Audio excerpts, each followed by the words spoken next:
Good morning. It's Wednesday, July 9th. The multi-front war in the Middle East is now 642 days old. I'm your host, Jonathan Schanzer. Welcome back yet again to the FDD Morning Brief. Well, it's all smiles at the White House between Bibi and Trump. The duo are looking to transform the Middle East now that the Iranian regime is hobbled, but there's one fly in the ointment right now. Of course, I'm talking about Gaza. A Qatari negotiating team met with Donald Trump's chief Middle East envoy, Stephen Witkoff, yesterday for 3 hours at the White House, one of the top state sponsors of Hamas, a government that gave Hamas $30 million a month leading up to the 10/7 attacks, met with a senior U.S. official in the White House, no less, to discuss the terms of a possible ceasefire. Yes, you heard that right. Qatar keeps trying to breathe life back into their terrorist client using their influence with Witkoff and others in Washington. How much longer are we going to let this farce play out? Today's guest is Roi Kais, the Arab affairs correspondent for Israel's Channel 11, or as it's known in Hebrew, Kan 11.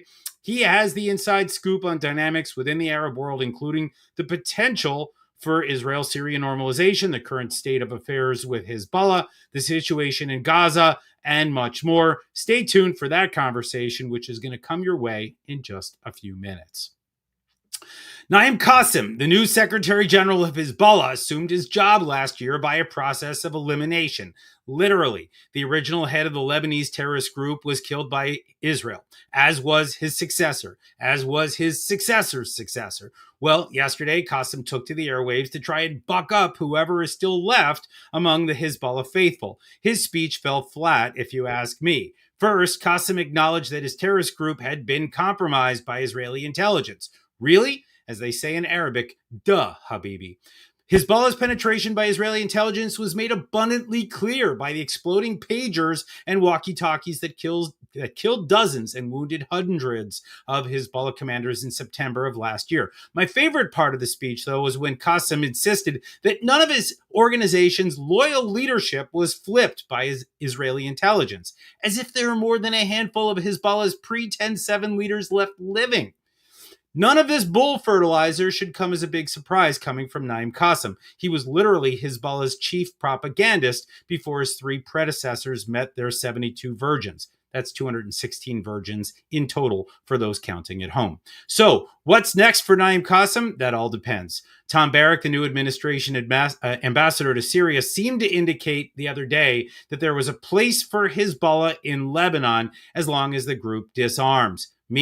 I say the entire operation needs to go because any remaining shred of the Iran-backed terror group could allow for a comeback in Lebanon. Now for your headlines. Headline 1, the Houthis have resumed attacking ships in the Red Sea. Yesterday, Iran-backed terrorists out of Yemen attacked a Greek-owned Liberian-flagged cargo ship called the Eternity Sea. That's C as in Charlie. The Houthis targeted the ship with bomb-laden drones as it was traveling toward the Suez Canal. Men in small boats also approached the Eternity Sea and opened fire. 3 sailors died and 2 were wounded. 1 lost his leg. The ship apparently sank last night. The Eternity Sea was the second ship attacked this week. On Sunday, the Houthis attacked a different Greek-owned Liberian flagged ship called the Magic Seas. That seas as in Red Sea. The attack involved drones, missiles, and rocket-propelled grenades. Oh, and some small arms fire too. The 22 crew members abandoned the Magic Seas, and the Houthis, ever boastful, said they sunk it. These are the first Houthi attacks on commercial ships since November. And in case it's not clear at all, these attacks violate the ceasefire that the Houthis agreed to with Donald Trump back in May. If you ask me, the Iranian regime needs to be held accountable for all of this. They are the patrons. The Houthis are just the clients. Headline 2, the Trump administration revoked Hayat Tahrir al-Sham's designation as a foreign terrorist organization as an FTO. You know them as HTS. They're the Sunni jihadist group that ousted the Bashar al-Assad regime back in December. Its members now rule Syria. HTS spun out of the Nusra Front, which spun out of al-Qaeda. So no, the HTS designation was not a case of wrongful conviction. But the Trump administration believes that the new Syrian government, led by Ahmed al-Shara, formerly known as Abu Muhammad al-Jolani, has sufficiently proven that HTS has shed its jihadi stripes. That's a little dicey. President Trump met with al-Shara in May. Apparently, he was quite impressed with the ex-al-Qaeda leader. Yesterday, Trump told reporters that al-Shara comes from a, quote, very tough background, end quote, so he knows al-Shara's history. But things are moving in the right direction, apparently, as it relates to Syrian normalization with Israel. In fact, Israeli Prime Minister Benjamin Netanyahu even backed the Trump administration's move to lift the sanctions on HTS in pursuit of a normalization agreement. And then he sent his national security advisor, Tzachi al-Negbi, to meet with al-Jolani in UAE. Here's hoping that both Bibi and Trump know what they're doing here. This is a high wire act. I'm curious to see how it all ends up. Headline 3, a tragedy in Gaza on Monday evening. 5 Israeli soldiers were killed and 14 more were wounded in an ambush in Beit Hanoun in northern Gaza. 2 of the wounded soldiers are in serious condition. According to an IDF probe, Hamas operatives remotely detonated 3 roadside bombs in succession. The first explosion caused multiple casualties. The second bomb hit the troops who rushed to their aid. Hamas terrorists then opened fire as the third explosion rang out. So no, Hamas is not defeated, but this incident doesn't mean that the group is ascendant either. If you ask me, the group's recent successes are signs of its desperation. By the way, 4 of the soldiers who were killed serve in the Netzach Yehuda battalion, which is the battalion of ultra-Orthodox soldiers that the Biden administration considered sanctioning for alleged human rights abuses in the West Bank. And bonus headline 4, the International Criminal Court issued arrest warrants for 2 senior Taliban officials. The warrants are against the Taliban's emir as well as the group's chief justice. The ICC said the pair are, quote, criminally responsible, end quote, for the persecution of girls and women in Afghanistan since August 15th, 2021. Yes, that's the date of the disastrous U.S. withdrawal from Afghanistan. It's all terrible stuff. The Taliban specifically targets women and girls, depriving them of education, privacy, and the freedom of movement, expression, and thought. Don't forget, this is the same Taliban that Team Biden called partners before we bounced out of there nearly 4 years ago. All right, it's time to dive into that conversation with Roi Kais of Israel's Channel 11. Let's welcome him onto the show. Welcome to the program, Roi Kais. Thank you very much, Jonathan. Thank you for hosting me. Oh, my pleasure. If you can, let's turn off those blinkers just so we can hear you better. But let me ask you first. Yeah. Okay, so let's talk about Bibi's White House meetings with Donald Trump. What are these two up to in the region? It looks like they're trying for nothing short of total transformation of the Middle East. Is that how you see it as well? Yeah, I think it's another important visit that, in one hand, they're trying to reach to agreement in Gaza, that this is the main issue, and we see that the ongoing talks in Doha. But I think that if we open the larger picture, we will see that both of the leaders trying to reach a great and very high-scale agreement. I mean, agreement for all the region, and I think they're trying to see how to do it. I think that to everyone is clear, and especially for Trump administration, that the end of the war in Gaza and agreement in Gaza is the key for another agreement, peace agreement, and if you want another countries that will join to the Abraham Accords. And I think that that's why the administration now is concentrating reaching to agreement. It's not a coincidence that the White House man of Trump, Steve Witkoff, is now want to go to Doha to push the two sides, Israel and Hamas, to reach the agreement. I think that to everyone is clear that to reach something bigger, we have to reach the agreement in Gaza. And I think that this is the both issues. And also, Jonathan, we have to remember the Iranian issue. I think that even if the one confrontation end between Israel and Iran, it's not at the end of the day. In one end, the America trying to reach another agreement with the Iranians. We saw yesterday a very unusual meeting in Jeddah between the Crown Prince of Saudi Arabia, Mohammed Salman, and the Foreign Minister of Iran, Arakchi. I think that many actors in the region trying to push to agreement between U.S. and Iran, but we can rule out that we will see another confrontation between Israel and Iran, and also maybe U.S. because there is ceasefire, but there is no agreements or nothing. And if Iran will try to rebuild its nuclear abilities and military abilities, maybe we'll see another operation of Israel. I don't think it may be the one round, but it's not the last round. I agree. I absolutely agree. And by the way, that conversation between the Crown Prince of Saudi Arabia and the Foreign Minister of Iran, that was fascinating to me because it certainly looks like right now the Saudis are maybe trying to talk Iran into capitulating to the United States. That's not, of course, where the regime wants to go. And that's going to be very, very interesting. But I think just the fact that they met was fascinating in and of itself. But I want to ask you, if you can, to talk to us about the state of Hamas. I mean, the way I look at it is this organization is pretty beat up by the Israelis right now. They're fighting back fiercely, and we've seen some of the successes that they've had against Israel. And some are saying that this is Israel's Vietnam, that Israel is getting drawn into the sands or the mud of Gaza. But I see it a little differently. I think the organization is really on its last legs. It's fighting hard, but it is not the same terrorist group that we saw on October 7th.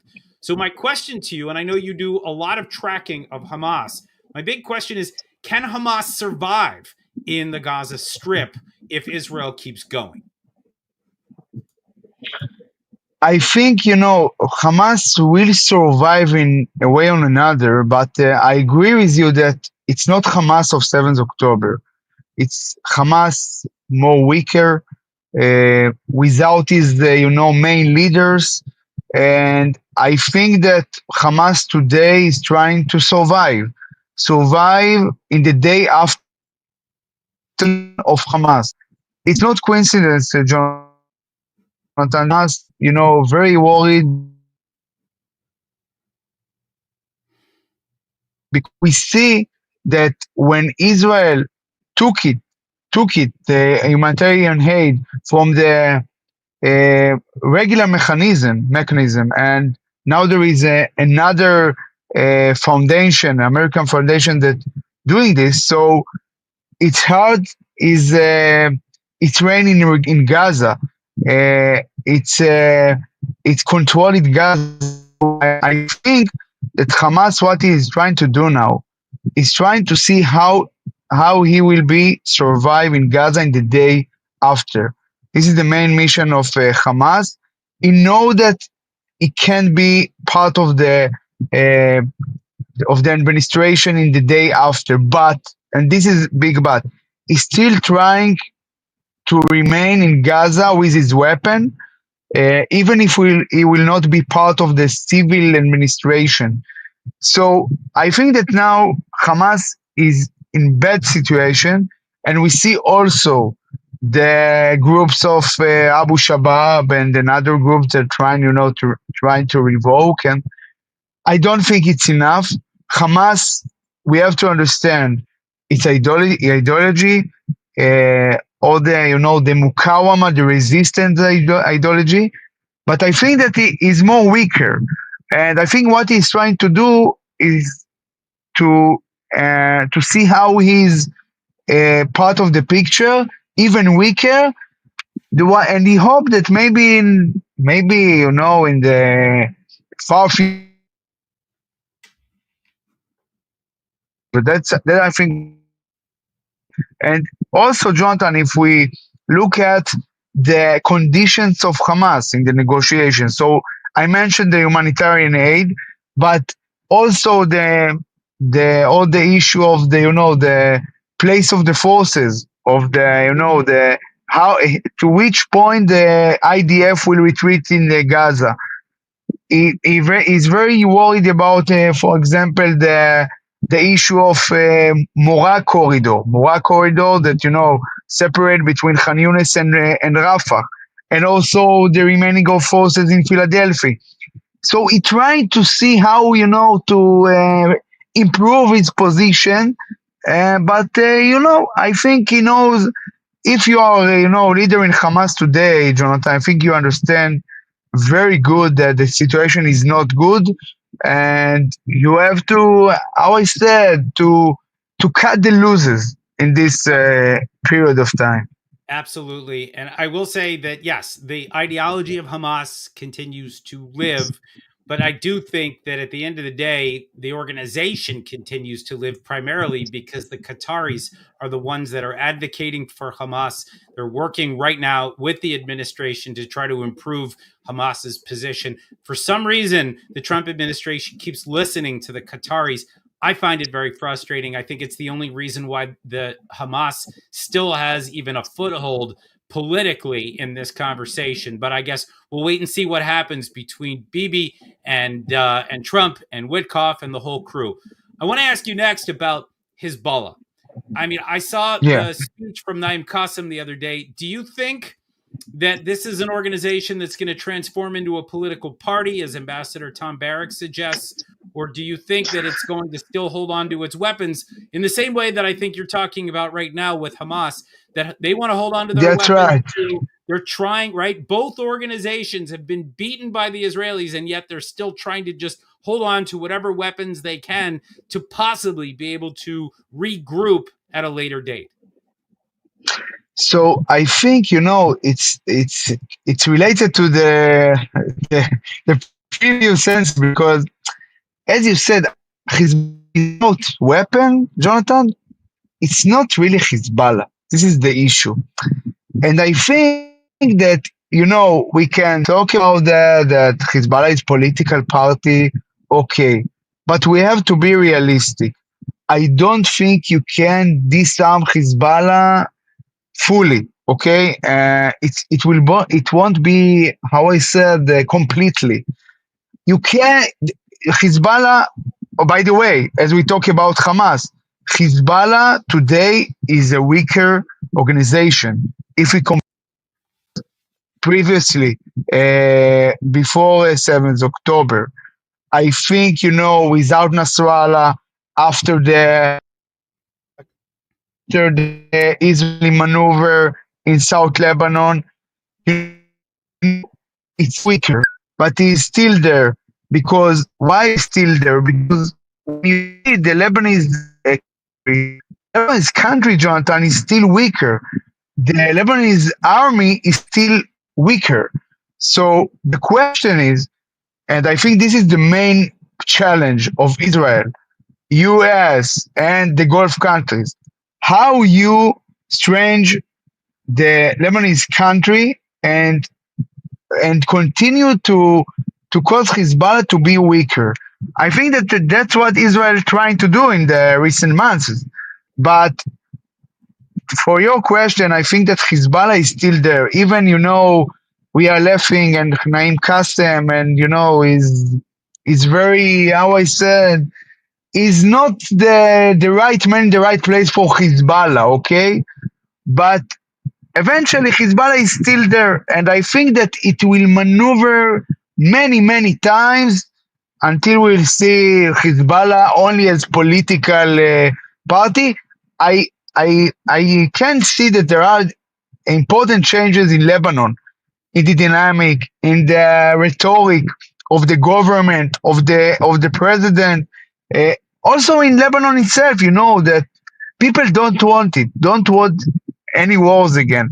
And I think, Jonathan, by the way, the fact that Hezbollah only watch when Israel attacked the nuclear sites of Iran. I think this is, we can't imagine this thing before 7th October, I think. Yeah, I definitely get the sense that Hezbollah understands that the region is shifting. The Lebanese government understands it as well.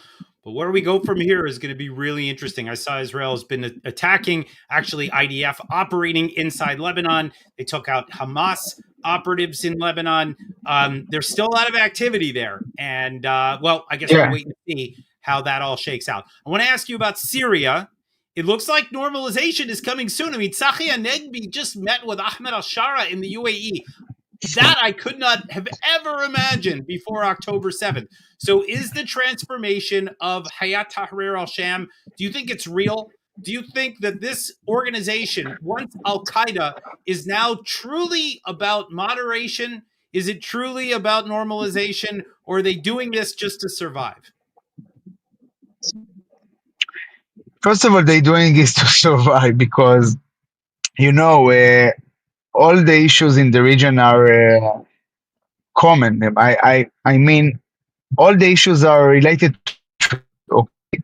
And I think that trying to see how we control the country, try to get legitimacy outside and inside. It's not easy. It's not easy because we see that there are people inside Syria that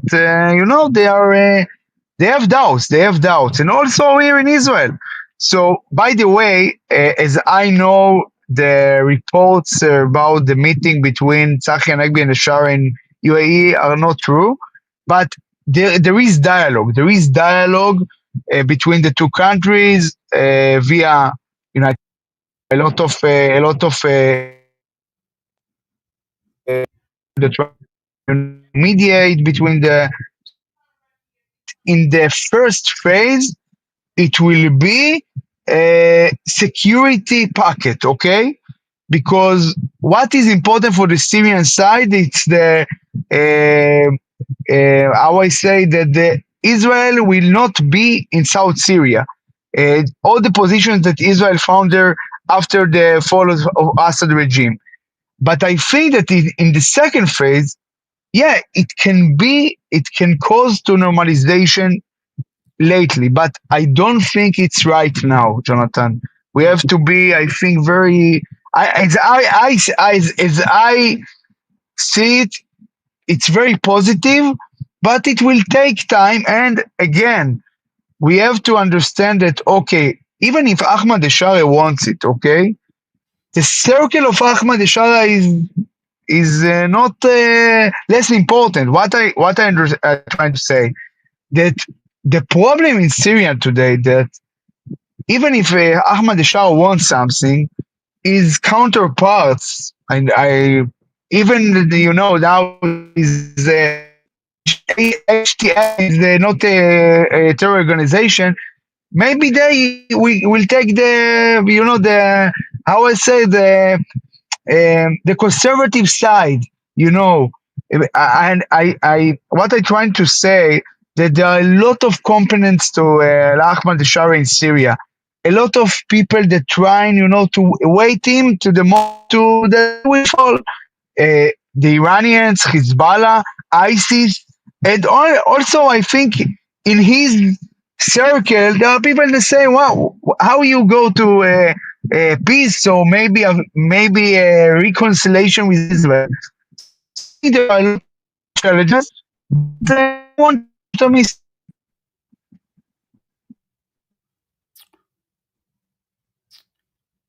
All right, looks like we've got some technical problems. Want to thank Roi Kais for joining us today on the FDD Morning Brief. Sorry about that, folks. Always a little rough when folks take their interviews from the car, but I think we all got the gist there. He's a terrific journalist from Israel on Arab affairs. All right, here's what FDD has on tap for you today. FDD's Brad Bowman and Sinan Jidi joined the Greek Current podcast to assess whether Turkey is ready to give up its Russian-made S-400 missile defense system. This thing has been a real headache for the NATO alliance. My colleagues argue that even if Ankara gives up the system, the U.S. must still ensure that Turkey is not made eligible for the U.S.-produced F-35s. After all, a Hamas-supporting Islamist regime brandishing American fighter jets is no bueno. Check out the latest episode of FDD's Foreign Policy, guest hosted by the prolific Brad Bowman. He's like Roy Kent. He's here, he's there, he's everywhere. He interviews 2 U.S. Air Force pilots who took part in the April 13th, 2024 conflict with Iran when the regime launched hundreds of drones and missiles at Israel. Remember that? It feels like ancient history right now. All right, finally, if you aren't sick of me yet, check out my new piece in the New York Post. I take a look at all of those big moves that Trump and Bibi are making across the Middle East. The pair are looking to transform the region completely. And if you ask me, they seem to have a head start, but closing the deal is really the big picture. So I can't wait to see what happens next. But man, exciting times here in the Middle East. And that is a wrap for today, folks. If you want more super smart things to read, check out our website and take a scroll through our social media. Please do consider making a tax-deductible donation to FDD. You can always do that at fdd.org/invest. Tune in Friday for another riveting episode of the FDD Morning Brief. We'll get right back into Iran with the great Iranian-Israeli mind, Mayor Javed Danfar. Until then, I am, as always, Jonathan Schanzer, signing off for FDD.